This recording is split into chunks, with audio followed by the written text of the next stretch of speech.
Episodio 240. Ya Fran está aquí con nosotros, recibió su regalo de Brands Avenue, su gorra del profesor. Oye, tremenda gorra. Sí, son y ese buenas. empaque de calidad, mira. Oye, está duro ese empaque. Ta- Mi esposa lo guardó para meter vaina ahí. Yo no me lo esperaba, porque vi la gorra en el episodio anterior, pero no vi el empaque, no lo llegué a ver. Los invitamos a que por favor, el que no vio la gorra, vaya a nuestro canal de YouTube, aproveche y suscríbese, aunque ustedes solamente nos escuchen en Spotify, pero también apóyenos por ahí. Y si ya está en Spotify, aproveche ya y pónganos nuestras estrellitas. No estaría Mira, de más eso. estamos captando un público más adulto, mayor, que son los que no están viendo en YouTube. Bueno, déjame decirte. Es verdad. Varias gente me lo ha dicho. Recuerda que estuvimos Bueno, haciendo... Sousa, entró un Patreon Sousa No, yo te de voy a los explicar. 70. Estuvimos grabando el contenido de la conferencia del Poder Judicial. Gracias al Poder Judicial por hacernos Por cierto, parte. ¿cómo le fue? Yo no he hablado contigo de eso. Mira, la verdad que Y con muy Franchi. interesante, el evento extraordinario, mucho conocimiento, no solamente sobre los avances que tiene el Poder Judicial, sino sobre los retos, con gente nacional e internacional.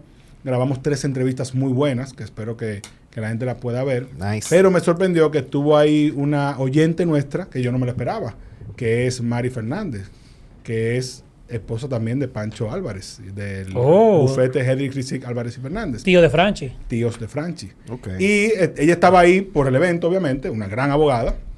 Y ella misma me dijo, déjame presentarme, que yo los escucho mucho a ustedes. Obviamente yo la conocía. Ay, qué pero dura. Me sentí muy bien porque la verdad es que tener gente de distintos grupos, de distintas backgrounds, de distintas profesiones que nos escuchan, la verdad que enriquece Claro. el contenido. Yo pensaba que esa era Marianne Fernández, la de All We Need Is Love. ¿Te acuerdas? Sí, sí. Wow, ¿qué es eso? RMI Sí. está entregada. ¿Es verdad? Sí. Ah, qué bien. ¿Tú no la sigues en Twitter? No, creo que no. No, Yo la seguía porque había una persona que estaba con ella en la radio y por eso le daba seguimiento. Tú querías brechar Bueno, ahí. ok, ya, espérate. Déjame no irme muy Bye, lejos. bye. Señores, Continuamos. hoy voy a dejar que Fran o Iván de la introducción propia porque es una persona con muchos, un tigre, de estos tigres como que tienen muchísima vaina, maestría, vaina, intelecto. Entonces como que yo me siento mal a veces. Te abruma. Pero sí quiero decir que hoy tenemos posiblemente el MVP del debate, de los debates. Oh, wow. Entonces, Iván, preséntalo y Fran, por favor. Bueno, yo voy a dejar que sea Fran, porque Fran es de la circunscripción, a veces iba a decir circuncisión, Circuncisión. pero ahí tenemos un tema con esa palabra. Fran, que es de la circunscripción número 2, por favor. Te voy a dar un consejo Ayúdanos que me ahí. dio un amigo mío Dino, hace 5 para allá, minutos, doña- que no diga. Bueno, hoy tenemos el placer de tener a un gran amigo, candidato a diputado de la circunscripción número 2, que para los que no lo saben, es escrito Rey, Los Girasoles, Arroyo Hondo, etcétera, etcétera. Miembro de Opción Democrática, es candidato por Opción Democrática, tiene un PhD en Ciencia Política. Ah, No, no he terminado, no he terminado. Está en Está en eso. camino, Está en está en eso. camino. Después de la campaña, ese es el plan. Entonces, acabar. el primer Ya candidato tú lo a puedes dejar PhD que viene aquí. Ey, No, yo creo que Juan está haciendo su PhD. Aguanta. Ey, espérate, Fran. cuidado. El hermano Samuel Bonilla, bienvenido. Gracias, Samuel, gracias. un aplauso, Encantado. Samuel. Que conste que el que recibió una gorra de profesor fue Fran. Primero, agradecer a nuestro hermano Jamil Yayura, que tú tuviste por tertulia la semana pasada. Y Jamil tuvo tanta humildad de decir, mira, te voy a mandar a Samuel para allá.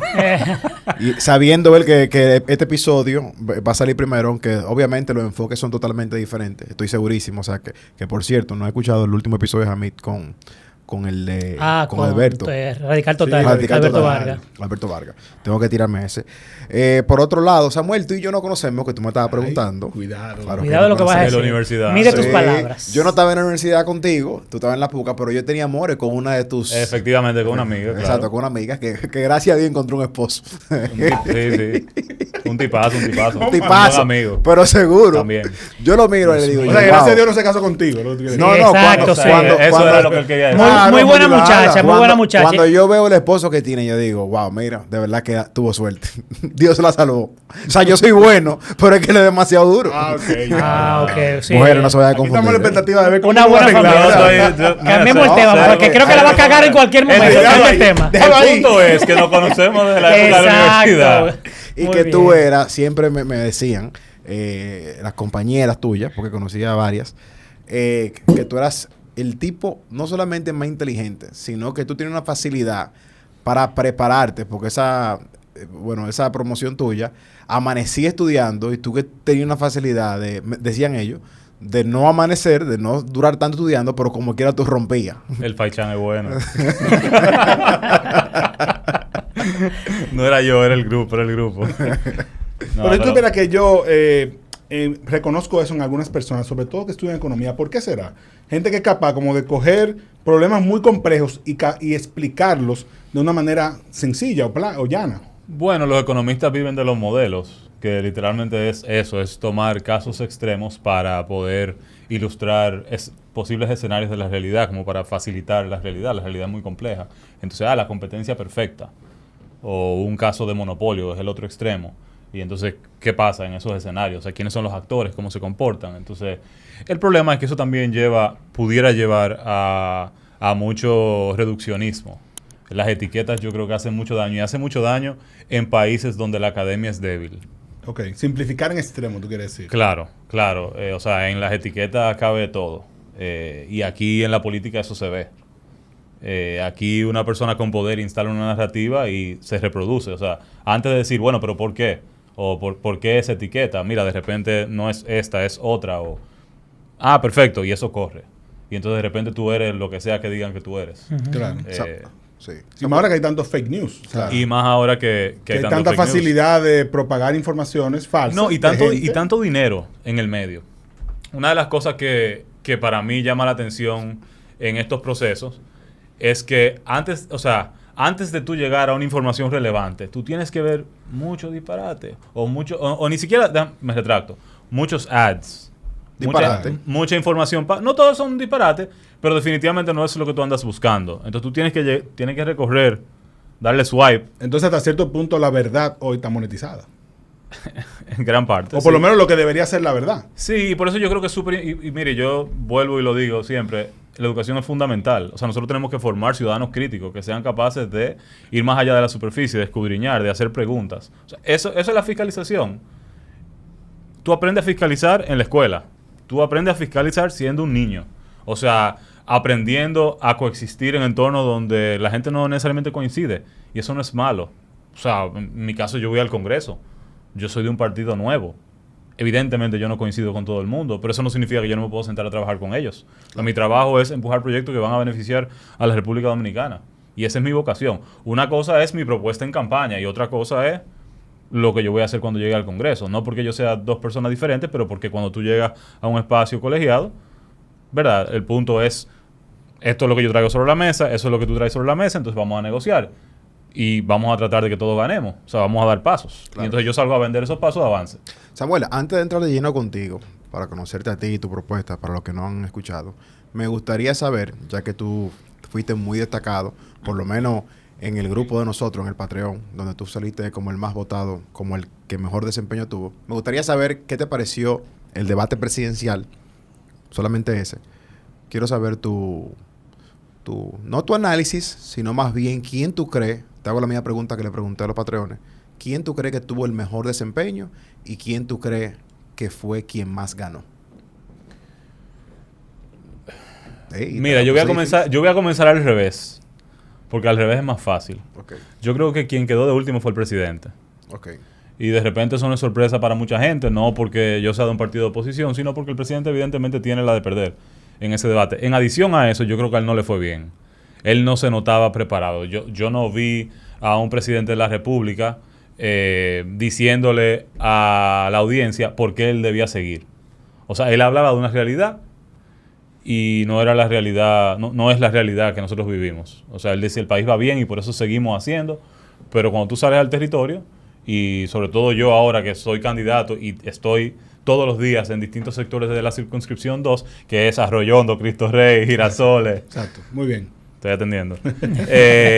La gente está incómoda. O sea, a la gente le da trabajo llegar al día siguiente. Solamente crecen los empleos públicos, solamente crecen los empleos informales, y supuestamente es el gobierno de la empresa privada. Pero emprender, y sobre todo emprender en este gobierno, es difícil. Entonces, yo no lo entiendo. Eso por un lado. Entonces, respecto a Leonel y Abel, yo creo que Leonel, todo el mundo sabe que es un buen comunicador. Se hizo evidente. Yo lo que pasa es que creo que, digamos, después de haber sido presidente de la República 3 veces, la calidad del mensajero ahí Sí. le hace mucho daño. Claro. Y yo creo que Abel fue el que más ganó. Yo creo que Leonel se notó un mejor debatiente, pero yo creo que Abel fue el que más ganó. Lo que pasa, y lo comentaba antes de comenzar el podcast, que parecería que fue un personaje porque tan pronto sale del debate, entonces asume otro papel. O sea, se mostró una persona como simple en el mejor sentido, una persona que podía conectar, y entonces después del debate se mostraba chabacano.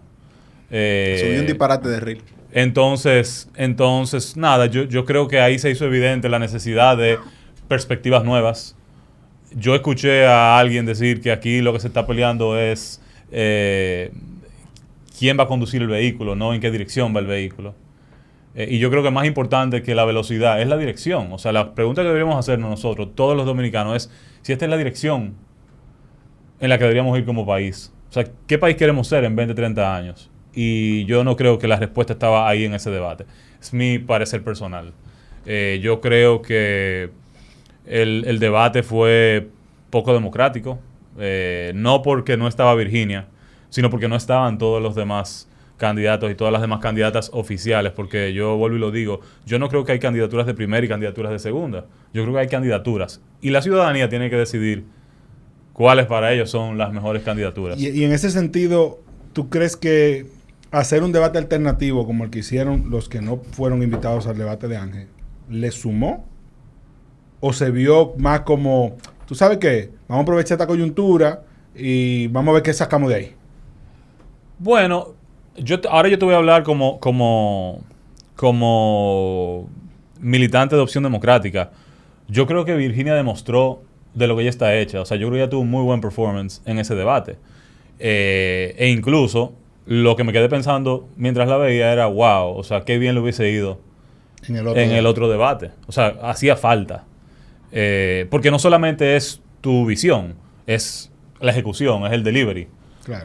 O sea, tú poder resumir en pocos minutos tu posición no es una tarea sencilla. Pero a veces creo... un tema complejo se presta para un titular. O sea, hablar de pensiones en un debate es complicado, claro, por decir cualquier... Sin embargo, yo creo que para todos estaba claro que Virginia estaba a la altura de cualquier debate. Sí, o sea, sí, exacto. Es muy preparada, ha hecho un gran esfuerzo por presentar un delivery, como bien tú dices, adecuado.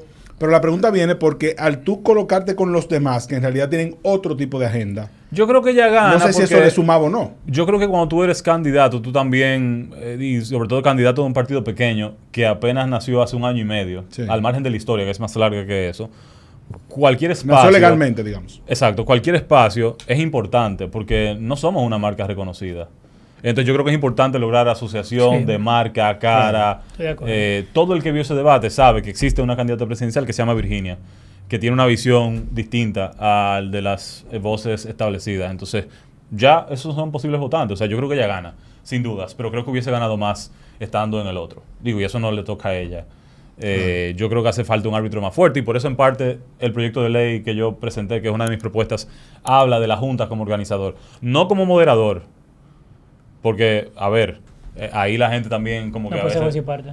Sí, claro, exacto, pero sí definir las reglas de participación para garantizar que ese escenario estuviera disponible para todas las candidaturas. Los moderadores pudieron haber sido los comunicadores igual, de distintos programas.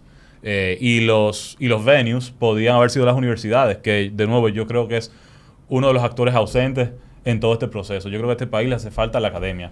O sea, hacen falta voces dedicadas a pensar el ejercicio político. Pero ahí Ángel creo que lo acertó, el hecho de haberlo hecho en la UNFU. Sí, sí. Fue muy... Sí, pero una cosa es, Absolutamente. entiendo con lo que tú quieres decir, Entiendo una cosa la es hacerlo participación y otra de la cosa academia. es tener en la academia, Claro. bueno, que quizá en otra época lo tuvimos, porque don Rafael Toribio, por ejemplo, que es el que dirige el Consejo Económico y Social, viene de INTEC y de ser una voz que aportaba al debate político de INTEC. La UAS también tenía... Yo, por ejemplo, una de las cosas que rescato de los debates, a propósito de tu pregunta, Julio, es que yo creo que las contrarréplicas son fundamentales. Estoy de acuerdo contigo. Y no se permitieron. Yo también. Yo creo que las contrarréplicas son importantes porque eso es lo que te permite lograr más profundidad. Yo creo que fueron muchos temas para poco tiempo y de repente para la próxima ocasión lo que deberíamos es tener más de un debate. Porque yo también creo que sería interesante ver cómo evolucionan los candidatos. Por ejemplo, si yo pusiera a algunos de los candidatos que debatieron mañana, el día siguiente de su debate, van a decir exactamente lo mismo. Y lo que tú quisieras ver de un candidato es un candidato que sabe que su contrincante piensa X y entonces ya tiene argumentos para rebatir X. O que es capaz incluso hasta de moldear un poquito sin salirse de su visión, pero que puede dar una respuesta aún mejor que la que dio el día previo. Y de cuestionarle. Y además, yo creo que la esencia del debate no es solamente el debate, es todo el momento de preparación, todo el tiempo de preparación. Es la antesala del debate. ¿Por qué tú crees que se dejó fuera el tema de la corrupción? Esa pregunta... No, te lo pregunto porque yo me lo pregunto también. Quizá fue para hacerlo más atractivo para los participantes, para los actores. O una condicionante de No creo pasados que haya gobiernos. sido condicionante. Yo creo- no puede ser de Abinader. yo creo que la corrupción se pudo haber tratado en Yo ese también. debate. Cuando Sí. se habló de la justicia, por ejemplo, yo incluso pensaba Claro. que en un momento iba a Pegaba salir el ahí. tema de las No, cárceles. a Cuando mí- se habló de las cárceles, Claro. yo pensaba que los candidatos de oposición iban a decir, bueno, pero tú tienes un ex ministro implicado Claro. en el lío donde murieron gente. Sí, pero no lo hubiese querido. Yo creo que a ninguno le hubiera convenido sacar esa carta. Bueno, pues tú deberías decir que también pudo haber sido una exigencia de cualquiera de los tres, no solamente Sí. de la oposición.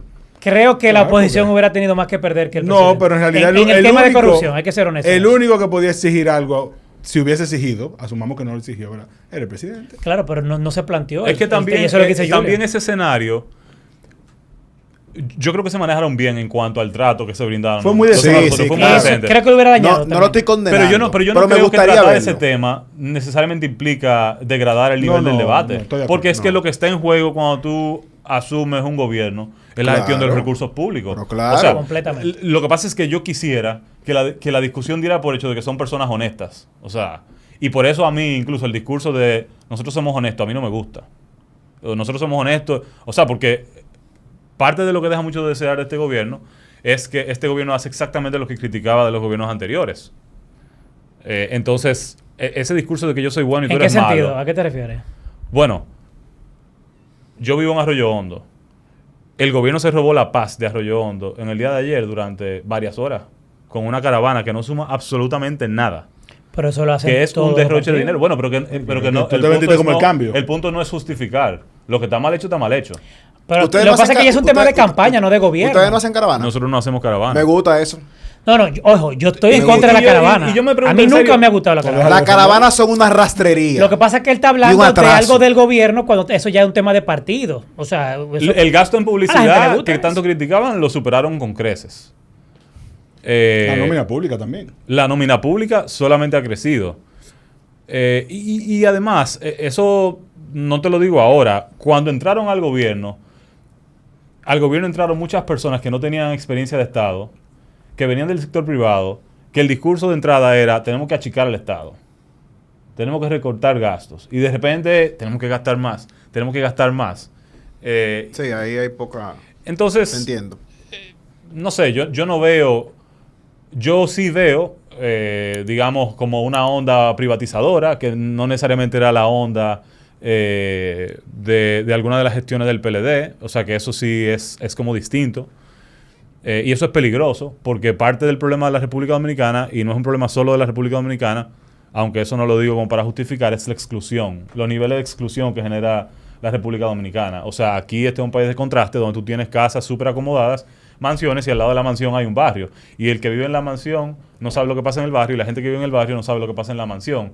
Y mientras la persona que vive en la mansión vive bien, ahí se está cocinando un problema que no sabemos cuándo va a explotar. Entonces yo creo que los países exitosos han sido los países que han sido capaces de manejar la exclusión. Si han habido cambios en Argentina, en Chile, en Salvador, es en parte porque no supieron gestionar la exclusión. O sea, si Pero se ha cambio en qué dado el sentido. populismo, o sea, si se han Claro, dado esos outsiders, crisis. esas figuras que surgen así como los salvadores, surgen precisamente porque los países no fueron capaces de resolver un problema fundamental de la pobreza y de la desigualdad. O sea, en Argentina 4 de 10 argentinos eran pobres. O sea, no tenían... Son. Exacto, son. Y incluso yo decía, ¿cuándo En van a seis arrancar? ya. ¿Cuándo van a arrancar? Sí. ¿Cuándo Seis de van a cada arrancar? Bueno, imagínate, ¿cuándo van a arrancar las protestas? Y ya Digo, arrancaron. según mi ley. Y ya arrancaron las protestas. Pero yo tengo una pregunta ahí, porque evidentemente para todos está claro que aquí hay una visión de país que cada partido tiene sus diferencias, pero son mínimas en el modelo de país que debemos ser desde el punto de vista del desarrollo económico y social. ¿Qué plantea en contraste Opción Democrática a eso? Bueno, lo que pasa es que no solo... Yo creo Porque que... Opción Democrática se plantea como no más de lo mismo. Bueno, lo que pasa es que no es solo el discurso. Es decir, hay cosas que de repente dijo Leonel, lo que dijo Abel, que a mí me parecen interesantes. Pero es pasar del discurso al hecho, es la coherencia. No es solamente decir yo lo voy a hacer distinto. O sea, por decirte, este gobierno entró diciendo que la justicia era súper importante, pero el Poder Judicial no recibió recursos. Y yo creo que muy pocas administraciones de gobierno le han dado recursos a la justicia para poder perseguir la corrupción. O sea, aquí hay pocos fiscales asumiendo muchos casos sonoros. Y son pocos los que se manejan, considerando toda la gente que sabemos que están implicada en casos de corrupción, pero que nunca han sido visitados por la justicia. Entonces, para mí eso hubiese sido súper interesante. Yo creo que el sistema universitario, por ejemplo, fiscalizar la UAS es algo que ninguna administración de gobierno se ha planteado. Yo no creo que hay un futuro distinto en la República Dominicana hasta que no tengamos una universidad pública de vanguardia. O sea, a propósito de la ausencia de la academia en la República Dominicana, ¿dónde estudian ciencias políticas? O sea, ¿dónde se estudia ciencia política? ¿Dónde formamos a los politólogos? ¿Dónde formamos a los literatos? O sea, no puede ser que nosotros nada más busquemos literatura e historia y analistas fuera de la República Dominicana. A mí eso me cuesta creerlo. Pero incluso en términos numéricos, más de la mitad del sistema universitario está ahí. O sea, ahí hay más de 250,000 estudiantes en la UAS. Claro. Y eso además es un elemento importante del gasto público, porque aquí se han prometido recintos de la UAS, que eso no tiene mamacita, y yo no sé ni dónde van a sacar los profesores, ni cuál es la oferta. O sea, ni la calidad de esos aquí se hacen los anuncios y entonces después hacen la planificación. Y la vicepresidenta lo dijo, no somos un gobierno de planes. Planificar. Entonces, que Soraima muy bien... No, pero la quisieron malinterpretar. Ella dijo que no somos solamente de planes. O sea, es como que planeamos pero no ejecutamos. Pero lo sacaron de contexto y tú lo sabes perfectamente. No, pero mi punto es que yo creo que es... Y aquí estoy sangrando por la herida. La educación para mí es fundamental. Yo quisiera ver una administración de gobierno casarse, como dicen aquí, con 2 o 3 problemas fundamentales. Y que una gestión completa se vuelque en torno a esos problemas fundamentales. Y si tú me preguntas a mí, el tema de la educación, el tema de la salud y el tema de la informalidad son como... Así que me vienen rápido a la cabeza. Esas serían las causas que tú en un congreso defenderías con más ahínco, digamos. Sí, o sea, por ejemplo, yo quisiera estar en las 2 comisiones de educación, yo quisiera estar en la comisión de Hacienda y yo quisiera estar en la comisión de salud. En Hacienda para ver la deuda. Claro. Samuel, ¿y qué te motiva, tío? O sea, porque mira, yo estaba hablando con Jamí en el gimnasio el lunes, estuvimos hablando después que coordinamos tu entrevista, que es atípico, es extraño ver a una persona como tú con esa formación académica que tú tienes, preparación, relaciones en el sector privado. Es extraño verlo aspirar por un cargo y por un partido que no necesariamente es mayoritario. ¿Qué te motivó a ti a eso? A forjar un camino difícil. Bueno, primero, ¿qué me lleva a la política? Yo no sé por qué exactamente, pero yo siempre fui muy consciente de mi privilegio. Y eso puede sonar como que yo nací rico. Yo no soy rico en lo absoluto, pero este es un país muy desigual, como decía ahorita. Entonces, y yo siempre menciono el caso de mi abuelo materno, porque creo que fue eso, donde él recibía pacientes y no les cobraba. Entonces, digamos, la pregunta de por qué no les cobraba era porque hay personas que no tienen para pagarse un medicamento sencillo, para una pomada para la piel, qué sé yo. En mi casa nunca me preguntaron si yo iba a la universidad, siempre se daba por hecho. Y sin embargo yo llego a la universidad y la conversación de, bueno, yo no sabía si iba a venir o no sabía cómo ella iba a llegar a la universidad o no sabía si tenía dinero o no para venir a la universidad. Y empieza toda la discusión de los créditos educativos, de las becas. O sea, y eso un poco acentuaba esa realidad que yo comenzaba a entender. Entonces yo dije, wow, mira qué distinto es el mundo fuera de mi burbuja.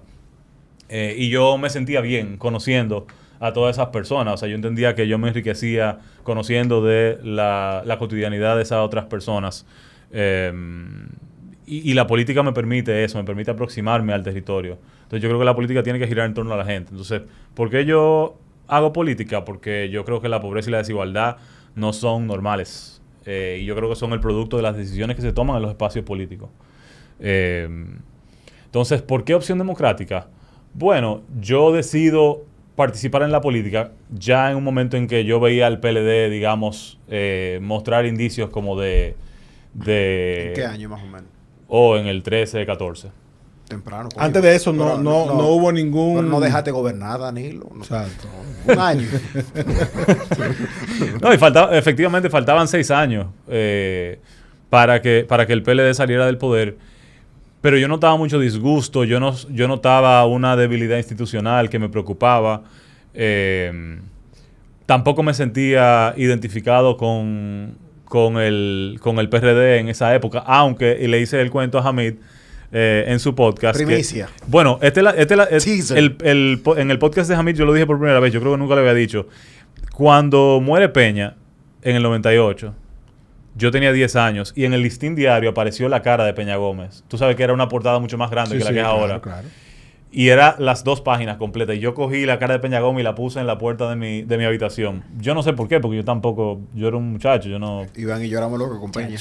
Peña siempre. Pero definitivamente ese partido en su momento era el partido de la libertad, era el partido que luchaba contra los regímenes autoritarios, era el partido de la gente. Y yo literalmente me estaba enamorando de la gente que conocía. Entonces, pero no me sentía identificado con ese PRD que conocía. Bueno, que llegó a gobernar en el 2000. Exacto. En el 2000. Bueno, pues me imagino que te refieres a ese PRD post elecciones Peña. del 2012. Peña, Claro.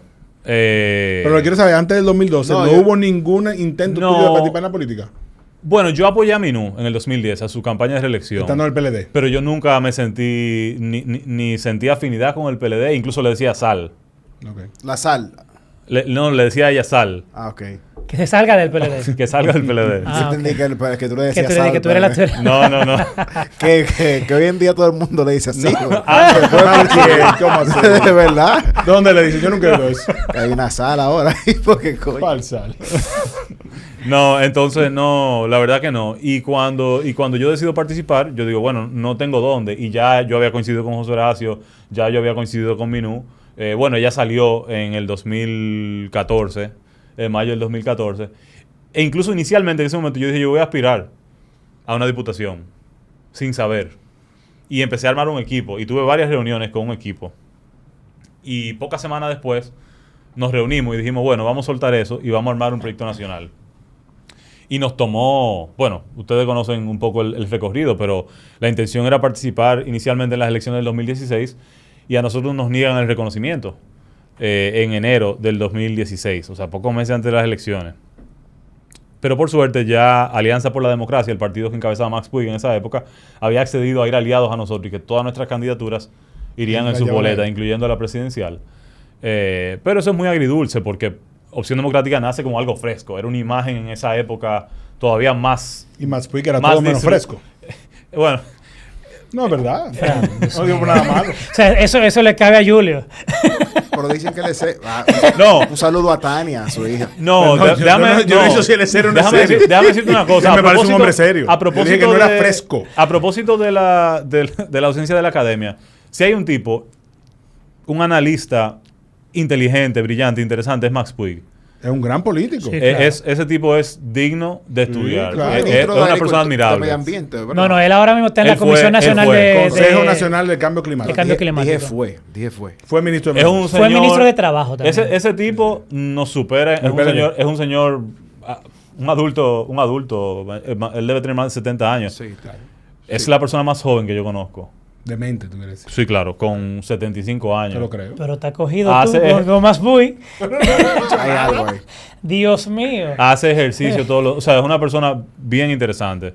Pero efectivamente, la imagen del partido no era una imagen particularmente fresca, era gris. Gracias. El color de la pedra era gris. Eso fue lo Y que nosotros yo veníamos con una marca súper colorida, con todos los colores. Claro. Era más disruptiva en ese momento de repente que ahora. Claro. ¿Y en ese momento a quién tenía de candidato presidencial? ¿Tenían candidato? A mí no. presidencial? A mí no. A mí no. Samuel, Ya. Ico Abreu, candidato vicepresidencial de tu partido. En el grupo de Patreon nos cuestionamos ante esa decisión. Nos la encontramos un poco extraña, viendo el perfil de Virginia, viendo el perfil tuyo como diputado, el de José Horacio. No estoy hablando ni bien ni mal, sino que algo diferente. ¿Cómo tú entiendes que ese candidato vicepresidencial le suma a la candidatura de Virginia? Bueno, yo te voy a decir algo. Yo conocí a Ico hace muchos años en la universidad también, porque él es académico. Es arquitecto, pero se ha dedicado a la academia. Y la verdad es que es digno de escuchar en una entrevista. Hay una entrevista en particular, que fue la entrevista que hicimos en el Listín Diario, que mira, ojalá cualquier candidatura vicepresidencial. Sí. Yo te lo pregunto porque yo... Ico es puro talento. No es el perfil convencional, definitivamente. No lo conozco, te lo pregunto porque él puso un tweet que a mí me incomodó un poco, que fue con una situación de Yayo, donde él le atribuyó a él el hecho de que una serie de carros se parquearon en la misa de la muerte de su padre. No lo vi. Y me pareció inapropiado y entonces luego como que le empecé a dar seguimiento y para mi percepción, hasta se lo dije a él, que yo lo que vi ahí, como que él era una persona que estaba buscando atención por las redes, de una manera quizá no muy, ¿verdad? Pero yo no puedo juzgar por eso. No, yo no vi el tweet, así que no sé, no te sabría decir, pero él no es un tipo que... él dijo algo en esa entrevista del Listín, que sus piedras son sus... a él le preguntaron, ¿y tú tirabas piedra? Un poco el prejuicio típico de... Y él dice, mis palabras son mis piedras. O sea, él no cree en la violencia. Sus tweets son sus piedras. Él ha sido siempre un tipo de denuncia, ha sido activista. Entonces, claro, que haga una crítica. No vi el tweet, así que no sé exactamente cuál es el contenido, pero no me sorprende que sea una voz crítica en las redes sociales. Tú sabes que mucha de la gente que luego pasó a Opción Democrática son de los que lucharon por el 4% para la educación. Sí, claro. Un grupo. Sin embargo, ¿cuántos? 10 años después, y tú que eres tan vinculado al tema de educación, ¿tú crees que tuvo razón Leonel al decir que no se podía invertir 4%, que no había que invertirlo? No, yo creo que él se equivocó medio a medio. Él se equivocó medio a medio porque yo creo que hacía falta una mejor gestión y también hacía falta recursos. O sea, las dos cosas son ciertas. Que no la tenemos. O sea, tenemos los recursos, pero no tenemos la mejor gestión. Sí, pero yo creo que al sistema le hacían falta recursos. Fran, ahí tú incluyes la gestión del PLD. No, en general, estoy preguntando en general. Claro, porque fue en 2012. Que no sé si fue una pregunta o una... No, estoy preguntando en general. Si tenemos los recursos, está claro que tenemos recursos. Sí, ahora hay muchos recursos. Del 13 fue el primero, sí. Exacto, del 2013. Claro, pero en términos de gestión que hemos tenido, yo tú que eres experto en educación. Mi crítica es que yo no creo que todas las leyes deberían asignarle montos mínimos del presupuesto a los distintos ministerios. A mí no me gusta ese formato. Es así, porque tú dices no todas. No, a ver... Yo creo que le hacían falta recursos. Esa fue la forma en ese momento que se buscó para hacerlo. Pero yo no creo que esa es la forma correcta. Puede ser incluso que le haga falta más que el 4, que le haga falta el 6 o el 8. Y sobre todo en los momentos de construcción de un sistema. Pero esos costos, digamos, tú los aprovechas, se acumulan en el tiempo. O sea, la inversión en infraestructura permanece. Por ejemplo, ahora se necesita infraestructura para aulas para inicial, que hay pocas. Y eso yo lo he dicho mucho a raíz de mis propuestas y ahora el propio gobierno lo reconoce cuando habla del proyecto piloto de cuidados, que dice hay más de 800,000 niños entre 0 y 5 años que no reciben atención alguna y creo que son casi 60,000 adultos mayores que también son dependientes. Entonces tú tienes casi 1 millón de personas que son dependientes y tienes 1 millón de personas más que cuidan sin ningún tipo de remuneración.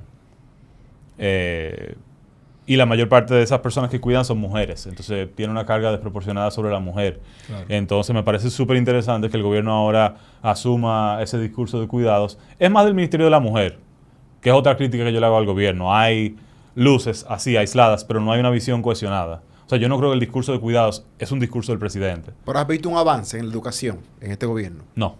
¿Un retroceso?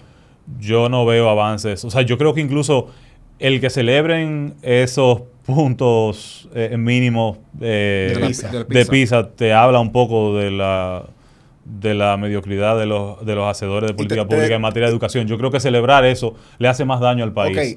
Y yo creo que desconoce... Si alguien fuera merecedor de ese aumento, no es la gestión de Abinader, son las gestiones del PLD. ¿Ay? Incluso... Y con eso... No, porque... A ver, yo lo digo, no se trata de quién lo hizo. O sea, yo creo que como país tenemos que tomar la decisión de que el sistema educativo es fundamental. Yo lo digo cada vez que me preguntan. Quizá la luz de la administración de Danilo Medina fue la normativa 0915. O sea, y eso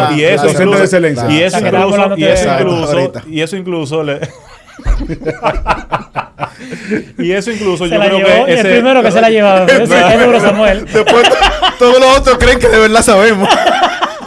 Explícale un poco, Samuel, que es de docente de excelencia porque Iván y Juno no la quieren explicar. Ellos se la saben, pero no la quieren explicar. Bueno, no, iba a decir, y que eso yo creo que incluso le toca también parte del reconocimiento a Juan Ariel, que fue fundamental en empujar esa normativa. Había una normativa que definía los estándares con los que se forman los docentes. Si tú quieres ser profesor de matemática, la 2/3 parte de los créditos de tu proceso formativo como docente tiene que ser en matemática. O sea, tiene que dominar el contenido disciplinario. Y en adición a eso, el resto de los créditos son para pedagogía. Si tú quieres estudiar historia, el 2/3 parte, tu formación tiene que ser presencial. O sea, la tecnología es un complemento, pero no es un sustituto. Ahora, esos estándares se cortaron y se toman en el Consejo Nacional de Educación, donde ni siquiera sabemos quién vota cómo. Que es una de las cosas que yo creo que tenemos que cambiar. El voto ahí es... Porque yo, responsablemente, quisiera decir, fulano votó bien. O sea, yo no quiero meter... Educa votó bien. Yo no quiero meter a todo el mundo en un saco. O sea, yo creo que parte de los problemas, del problema que tenemos aquí es que generalizamos.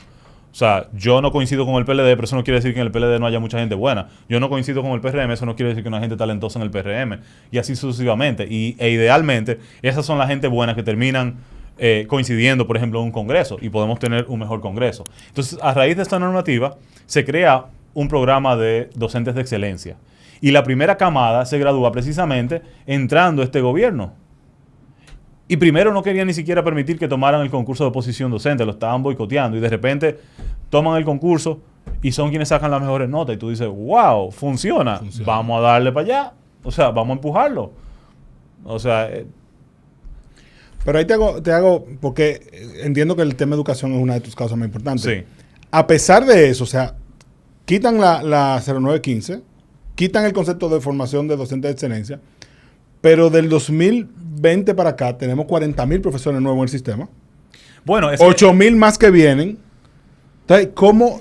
Y una propuesta de ley que tiene el Ministerio de Educación que incluso habla de subir al 6% del PIB, habla de darle el retiro a todos los profesores cuando cumplan los 25 años. O sea, ¿cómo tú como diputado, siendo uno, vas a poder, o sea, cuál es tu plan en ese aspecto? Porque al inicio tú decías, voy a encontrar puntos comunes. Pero ¿cuáles son los puntos en los que tú dices, no, esto no es un negotiable, esto yo lo tengo que hacer sí o sí? Bueno, es que lo primero es que tenemos que instalar el tema. O sea, yo no he visto todavía, ustedes me dirán si me equivoco, yo no he visto todavía legisladores fiscalizando al Ministerio de Educación. O sea, hubo un intento y Ángel Hernández lo sacó del despacho. Bueno. pero hasta ese intento se notó como un montaje. Era como... Bueno, ahí pudo ser mejor. Muy generoso tú, Fran. Mi amigo Fran es muy generoso para los que todavía no lo sabían. Rudy Méndez fue, bebía Rudy. Exacto. Entonces, yo todavía no he visto un esfuerzo de fiscalización serio del Ministerio de Educación. Y en general, si hay una tarea pendiente del Congreso de la fiscalización, o sea, todo el mundo presenta iniciativas de proyecto de ley, muchas de las cuales incluso no son ellos, son organizaciones organizaciones privadas de la sociedad civil que tienen proyectos que se lo depositan a un diputado y el diputado le cambia una palabra y de repente el proyecto es suyo. Yeah. Y entra como un proyecto mío. Ese dicho que dicen los gringos, showing up is 90% of the job. Como hacer la tarea, como ese es el... Sí. Eso es así. O sea, yo creo que hacen falta legisladores que quieran trabajar en las comisiones. Incluso a la comisión de la Cámara de Cuentas, se supone, no sé, te digo que no sé porque no soy diputado y no sé, pero todos los años llega un informe con la ejecución presupuestaria, con un análisis de la ejecución presupuestaria de todas las instituciones. El informe de las cuentas nacionales. Incluso a mí me parece extraño que eso llegue a una comisión de la Cámara de Cuentas, sino que llegue a todas las comisiones, porque casi que se vuelve un pretexto para que los únicos que fiscalicen, que tampoco lo hacen, son los diputados y las diputadas que pertenecen a esa comisión.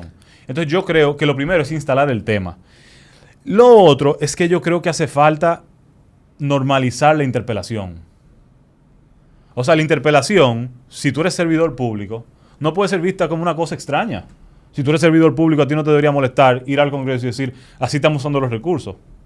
¿Puede ser mejor? Bueno, hablemos. ¿Cómo? Claro. No te desmotiva, por ejemplo, porque tú hablas que se necesitan legisladores que participen en las comisiones. No te desmotiva a ti, por ejemplo, si tú llegas ya, que tú vas con hambre de trabajar. Tú tienes conocimiento para trabajar. Pero hemos visto, por ejemplo, sobre todo en el partido mayoritario, de que hay aspirantes a legisladores que simplemente están ahí por ganarse un puesto político, que le va a dar un poco de max exposure. Y en la Cámara de Regidores, se llama así. En el Consejo. En el Consejo de Regidores, perdón. hemos visto jóvenes de 20, 21 años que ni siquiera han terminado la universidad, que yo no sé si de verdad ellos saben lo que hacen ahí, pero que están ahí porque le ponen un presupuesto y terminan estando ahí. Entonces yo creo que ahí vamos a lo mismo. Van ahí por una coyuntura política, no necesariamente a trabajar. Y quizás eso es lo que está pasando con estos legisladores que no participan en comisiones. Bueno, yo no... A ver, yo no... ¿Qué tú piensas de o sea, o te ha llamado la atención eso? Ahí hay dos cosas. O sea, hay como dos preguntas diferentes. La pregunta es si te ha llamado la atención, si tú lo has visto, si tú lo has notado, de Mira, que probablemente hay personas que están ahí no para trabajar. Yo te voy a hablar de los diputados que aspiran en Arroyo Hondo, Girasoles, Cristo Rey, La Fe, Los Ríos, The C2, Fundación, Debí decirte eso hace 3 meses. Te has perdido mucha entrevista diciendo eso. Yo te voy a hablar por los candidatos que aspiran en mi demarcación. Ok, vamos arriba.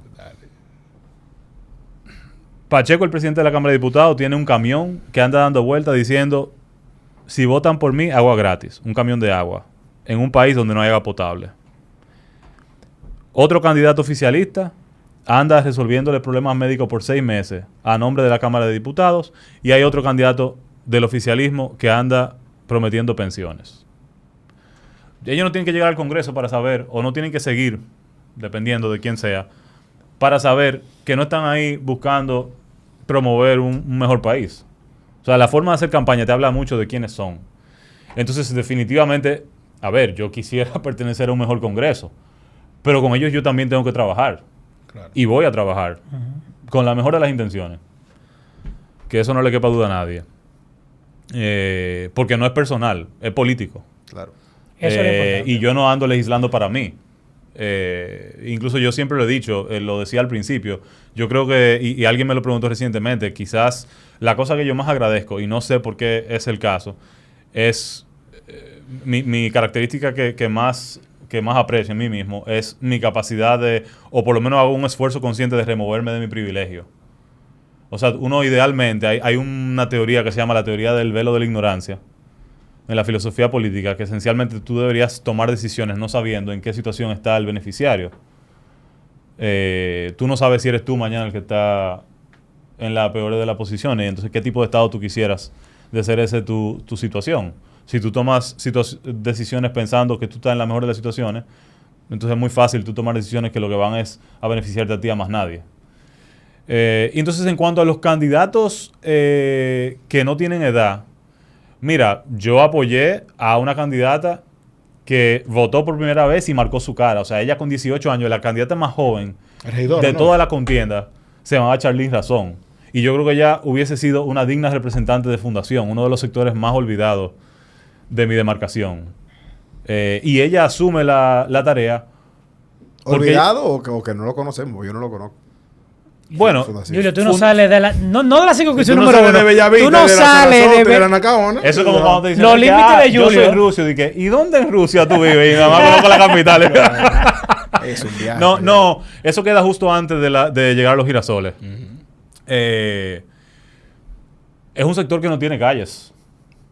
En pleno Distrito Nacional. Bueno, es que la circunscripción 2 no se parece a la 1. Y ahí tú ves también el contraste. La desigualdad en el uso de los recursos. En cosas tan básicas como la basura. O sea, a la Churchill, a las aceras de la Churchill le están pasando un trapito todos los días. Todos los días la están despolvando. Tiene un contrincante que es Martínez Brito también. O sea, él es candidato. ¿Qué te parece su propuesta? O sea, ¿tú crees que es una persona con la que se estaría más fácil trabajar? Sí, yo creo que sí. Pero él tiene poco tiempo haciendo campaña. O sea, él entró tarde al proceso. O sea, yo creo que él tiene como 1 mes y medio. Yo la verdad que lo noto tímido. Y yo no lo veo en el territorio, pero... Él tiene una ventaja en términos de conocimiento. Él tiene una ventaja que él es una persona en los medios, pero entonces te hablaba de Charlene, porque ella va precisamente porque nadie da solución a los problemas de su comunidad y nadie conoce los problemas de su comunidad como ella. Claro. Y yo creo que por ahí pasa la representación.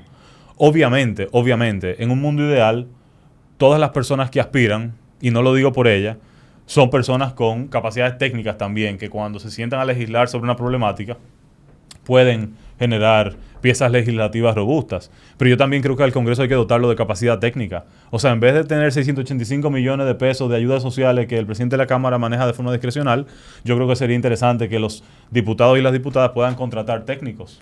Porque yo no soy experto en todos los temas. Eso conecta con lo que tú decías anteriormente, de bueno, yo quiero ir a las comisiones a hacer un trabajo de evaluación, pero el diputado no tiene a su disposición una gran cantidad, bueno, creo que no tiene dinero para contratar un staff que para nada. Especialistas en temas económicos, especialistas en temas de política pública. Bueno, con pública, el cofrecito, tú ahí resuelves. El barrilito, bueno, ahí viene esa pregunta. ¿Tú utilizarías? No, yo no lo utilizaría. Yo no lo utilizaría, pero a mí no me gusta reducir ese problema a que yo no lo tomaría. Pero ni siquiera para contratar personal, para eso. No. O sea, esos fondos son inconstitucionales. Yo creo que lo que hay que reorientar, lo que hay es que sacar el dinero del presupuesto o asignarlo para otra cosa. Bueno, pero entonces, sí, pero una cosa es que el dinero esté en el presupuesto como fondo de ayuda social y que yo lo tome para contratar personal técnico, y otra cosa es que esté en el presupuesto como parte del presupuesto de la Cámara de Diputados y que entonces... Pero es que yo creo que al final del día el problema con el barrilito y cofrecito es un tema de fiscalización. O sea, pero si tú reportas, si tú demuestras... de fiscalización. No, porque al final del día tú no sabes qué lo están gastando. Incluso, y ese siempre ha sido el problema históricamente del barrilito y del cofrecito. Incluso hay problemas que yo creo que lo que hacen es que ridiculizan la labor del legislador. Porque, por ejemplo, yo no debería tener que sentarme en un programa como este a decir, mira, mi contrincante no va a la Cámara de Diputados. O sea, yo creo que incluso la propia Cámara tiene que hacer ese ejercicio de transparentar quiénes van, quiénes no van. Eso sale. O sea, la administración de la Cámara tiene que ser un poco más robusta.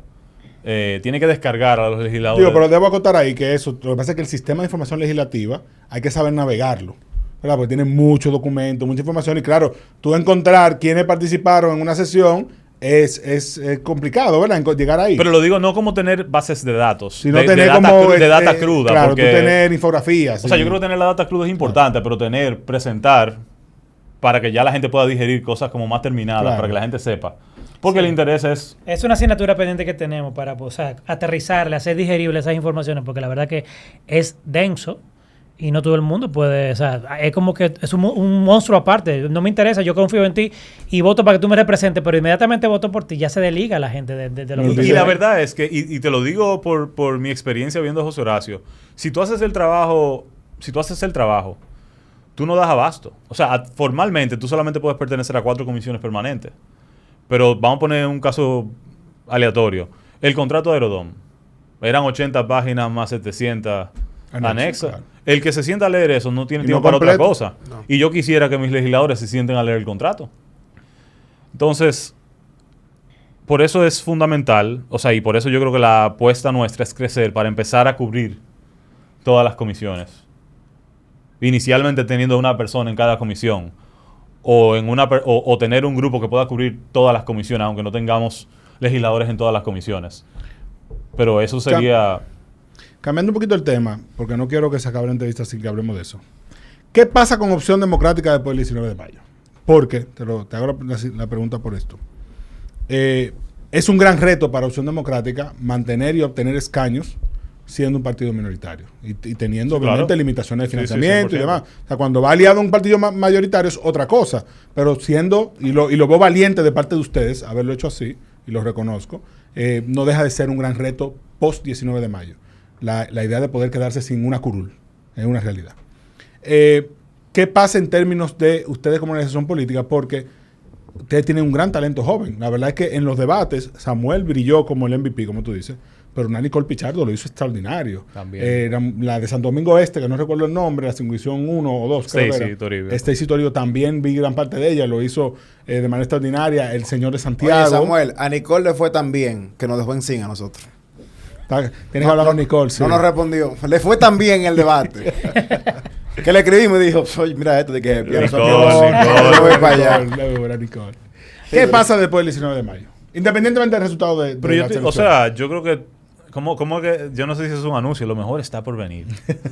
ya se está la campaña de Abinader, coño. Verdad, diablo. Duro. Ya tuve, ¿no? Duro, Samuel. Que debo decir que originalmente es de Reinaldo, el primero que usó esa frase. No, hombre, yo no, señores, de verdad, yo creo que lo único que nosotros podemos hacer es crecer. yo creo que nosotros tenemos que darle forma a muchas de las cosas que venimos haciendo. O sea, nosotros tenemos una militancia sumamente talentosa, mucha gente con capacidad técnica. Nosotros tenemos que ahora darle forma, crear gabinetes. O sea, crear una gran parte del músculo que ya los partidos tradicionales tienen. Nosotros tenemos que crear estructuras. Cuando tú estás en campaña, nosotros nacimos y casi pocos meses después arrancó la campaña, es difícil crear estructuras en el territorio. Y ese es el desafío que nosotros tenemos, porque evidentemente no se trata de tener buenos perfiles y tener buenos candidatos, es poder movilizar a la gente, o sea, llevarlos a votar. Y eso requiere de estructura y requiere de militancia. Y las militancias de hoy no son las militancias de hace 10 años. Es más, yo creo que cada proceso, el 2016, el 20, ahora el 24, han sido procesos muy diferentes. Por muchas razones. Entonces nosotros tenemos que ser capaces de leer con ojos críticos esta coyuntura y mostrar cómo se hace oposición. O sea, yo creo que el país espera de Opción Democrática un partido que haga oposición propositiva, que construya, que alimente esperanza en torno a los procesos electorales, porque también lo que vimos en febrero y lo que se espera ahora en mayo, no por Opción Democrática, sino por lo que viene, es mucho dinero. Y eso no es bueno. Entonces yo creo que nosotros tenemos que enamorar a mucha gente que de repente quiere participar, pero le teme a la política. Hacer política en República Dominicana no es fácil. No es fácil. Sí. Las reglas están hechas para que un partido como nosotros no nazca, no florezca. Realmente sí, en Opción Democrática, hay que decirlo, hay demasiado talento. O sea, sobre todo cuando, ¿cómo se llama también el que, señores, el aspirante a senador? Eric Ortiz. Eric Ortiz, Nicole Pichardo, tú mismo, Virginia. Hay un talento demasiado grande. Y definitivamente... Ico, tienes que acordarte de Ico. Bueno, no conozco a Ico ni he visto la entrevista que dice Samuel, pero yo creo que estas plataformas no tradicionales, sobre todo, pero también el debate, yo creo que a ustedes le ha dado... Yo creo que ustedes han sido los más beneficiados. Yo estoy de acuerdo con eso. Creo sí, claro que sí. Y eso le ha dado un impulso a ustedes. Pues no... Bueno, puede ser para esta contienda, pero estoy segurísimo de que van a resultar beneficiados a corto y largo plazo. Motivo a los amigos de Patria Libre. De Patria Libre. Perdón, sí, al loquito Fernando, ¿qué se llama? Es la antítesis Exacto. de Opción Democrática. Que en vez de estar criticando y ofendiendo a esta persona, que se preocupe por él mismo, primero formarse más y buscar gente de su equipo que tengan el nivel de educación, de intelecto, de sabiduría que tiene Opción Democrática para que pueda elevar un poco el nivel. Y no solamente es porque yo creo que puede haber gente capacitada con él, pero el tema es el manejo. No. Sí, hubo una gente que en el reconocimiento que nos hizo Raúl Vaz comentaron de que me hace falta el jepiano agrio, el jepiano sin filtro. El que decíamos la palabra. Entonces, ese no hay que traerlo de nuevo. Pero voy aquí a sacarme algo que tengo. Bianmarí Santana. No, Julio. Pues déjame decirlo. Óyeme. Da vergüenza. Julio. Cuando tú ves una persona que ni sabe lo que está diciendo, ni sabe por qué está ahí, pero que aún así le dan una plataforma. Y son mis amigos, esa gente. Son mis amigos. Pero Bianmarí ha crecido bastante. ¿Pero en qué? No, espérate. La Bianmarí que vino aquí a un episodio. Que tuvimos que guardar el episodio para protegerla. Dilo, ¿por qué tú no dices eso? Para protegerla. Esa Bianmarí que vino, a la que vimos en los medios de comunicación, porque no llegué a ver el debate. Iván, no. Fue una Bianmarí, hay que decirlo, creció. No hay forma. No, creció. El video que yo mandé, Fran, dilo tú, Fran. Tenemos a Samuel aquí. Dilo tú. Bueno, está bien, seguimos con Samuel. No, que dilo tú, Samuel. Entonces, la moraleja aquí es a este señor que pare esos insultos, que forma su equipo, que eleve el nivel y va a ver los beneficios como lo está viendo Opción Democrática hoy en día. Sí. Una pregunta mi última pregunta para Samuel. El tema del financiamiento, porque tú dices, y lo dices con razón, el sistema está creado para que un partido pequeño no pueda crecer. Y cada vez más se hace así. Y una de las razones yo entiendo que es el financiamiento de la política. Absolutamente. Uno, ¿cómo ves el financiamiento de tu campaña? Y dos, ¿cómo ves que a partir de un próximo congreso comencemos a discutir con mayor seriedad, en términos generacionales, regular el financiamiento de las campañas políticas? Bueno, ¿qué tú quieres saber de mi campaña? No, ¿cómo lo has financiado? Lo cuarto. No, buscando... Yo hice una actividad importante en noviembre, que fue el motor de mis recaudaciones, sobre todo. Y a raíz del debate también, mi candidatura, digamos, el debate nació. Entonces también mucha gente se acercó. Entonces ahí también entraron otros aportes. Aportes de todo tipo, aportes pequeños, o sea, aportes de 800 y 1,000 pesos y aportes también de varias decenas de miles de pesos. O sea, de todo. Aprovechense y esa gente que la aportaron pueden suscribirse en el Patreon. Diagonal Jefiano Podcast. Entonces, está el de $100 para ustedes. A ustedes sí pueden, ¿no? Entonces, aportes de todo tipo, pero evidentemente son, o sea, yo debo estar entre 2 y 3 millones de pesos en total. De gastos. Y eso, de gastos. Y eso es, a ver, es mucho dinero, porque lo es, pero es chele comparado con Claro. lo que se acostumbra en la política Pero dominicana. eso gastó un regidor que perdió. El tope de gasto de mi campaña, según la ley, que son 105 pesos por electores, son 23 millones de pesos. ¿Y eso se cumple? Debería. No es que se cumple, es que los candidatos gastan más que eso. Por eso te digo. No se cumple. No, bueno, ahora la Junta está haciendo un ejercicio de fiscalización. Sí. La Junta está activa, ¿eh? Hay No, que decirlo. la Junta está haciendo lo que nunca se hace. Esta es la mejor junta de la historia. No sé si haya un ejercicio real de fiscalización, como muy... Lo hay, pero hay que Lo comenzar. hay. Pero hay que comenzar. Entonces, ¿qué yo creo que tiene que cambiar? Bueno, lo primero es que hay que transformar la ley de régimen electoral. Eso es evidente. Y yo creo que nosotros tenemos dos tipos de financiamiento paralelos. El financiamiento público y el privado. El público está dividido en 80-20. 80% para los partidos mayoritarios y el 20% se divide en 12 y 8. 12 en el orden de los votos que obtuvieron los partidos y 8 en partes iguales. Entonces, de hecho, casi el 90% del dinero público va a los partidos grandes. Cuando el Estado está llamado a ser quien garantice una competencia en igualdad de condiciones. Entonces, si tú me preguntas a mí, en un mundo idóneo, las democracias más robustas del mundo solo tienen financiamiento público y es un financiamiento público equitativo. ¿Qué yo propongo para la República Dominicana? Un financiamiento público donde el 50% de los fondos vaya a los partidos mayoritarios y el 50% del restante va en orden de los votos que se sacó. O en igual En partes iguales. en partes iguales. ¿Tú sabes qué pasa? Que ¿dónde vería Entonces, que fallara eso? O sea, al final del día vemos, hay como 300 partidos. Bueno, pero ese es otro... Vamos a eso. hay un Ahí tema. hay otro tema. Te voy a responder eso ahora. Entonces, eso es lo público. Y después está el privado, que es poco regulado. Entonces, el problema del privado es que el privado compromete más que el público. Entonces, cuando tú no lo regulas, tú de hecho tienes la posibilidad de que entre mucho dinero de fuentes ilícitas. Tienes muchos partidos que van a definir candidaturas sobre la base de quién puede pagarlo, como pasa en muchas de las uninominales. O sea, piensa tú en una candidatura a una senaduría en una provincia grande. Por lo general es quien tiene los cuartos que puede aspirar. Entonces, yo creo que hay que quitarle peso a lo privado y darle peso a lo público, pero que sea lo público pensado para democratizar el acceso al poder. Entonces, respecto de lo que tú dices, yo lo que creo que hace falta un árbitro más fuerte.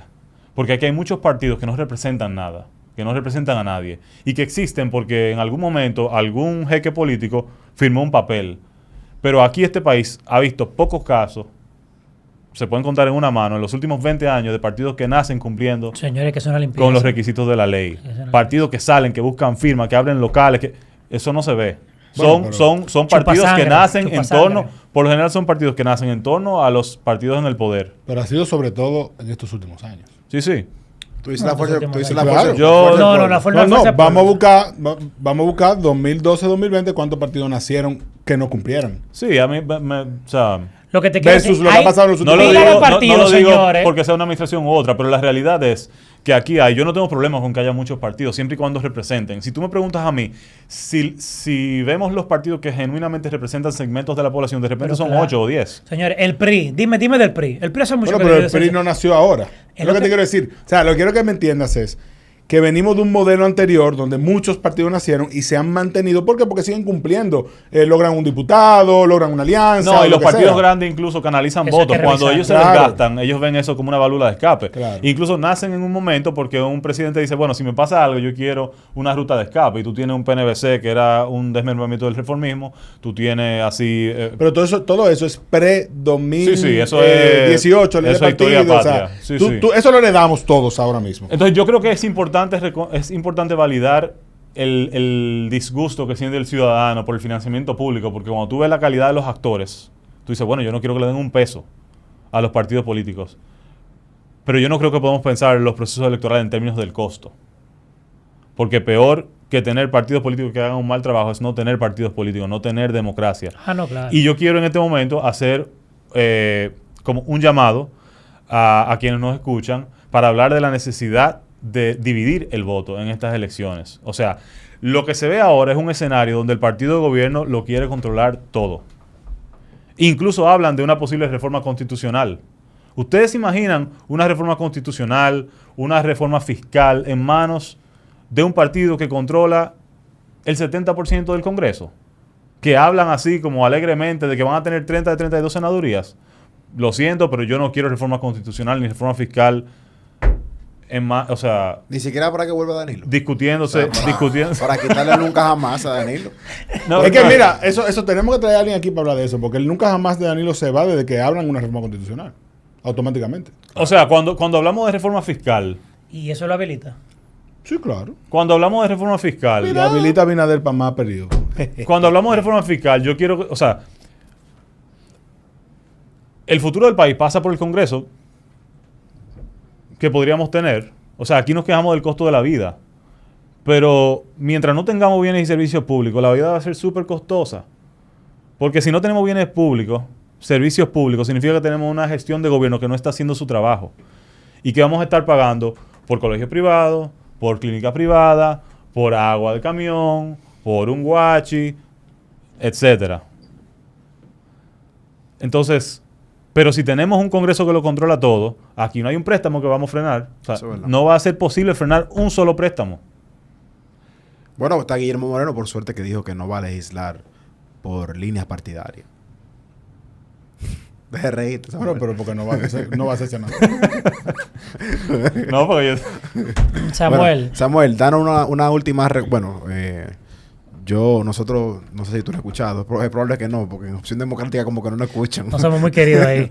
Yo no sé Tanto que yo quiero a Virginia, mi que amiga yo no sé querida, por José qué, Horacio. Yo no sé por qué. ¿Por qué es que tú dices yo? Ustedes no son Quizá queridos ahí. quizá es percepción. Yo no tengo es percepción. problema. Yo amo a José y a Virginia, los hermanos Altair.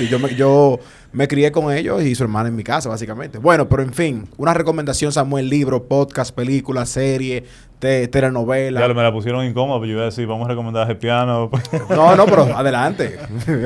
No, si tú supieras que yo estoy leyendo yo estoy leyendo una biografía y una autobiografía. Estoy leyendo la biografía de James Baldwin, que me parece un ensayista, un artista estadounidense muy interesante, muy crítico, sobre todo con el tema racial, que en este momento me parece particularmente relevante. Y estoy leyendo la autobiografía de Katharine Graham, que era la dueña del Washington Post durante la guerra de Vietnam. Yo creo que yo no. Se llama A Personal History. Que yo no sabía que... Y hay una película que se llama The Post, que Claro, su The personaje Post, que está en lo Netflix, asume Meryl lo Streep. pusieron en Netflix Muy bueno. ahora. Que de hecho no sabía que ella era muy amiga de que fue embajadora allá, el encuestador. Wow. ¿De Aguilera?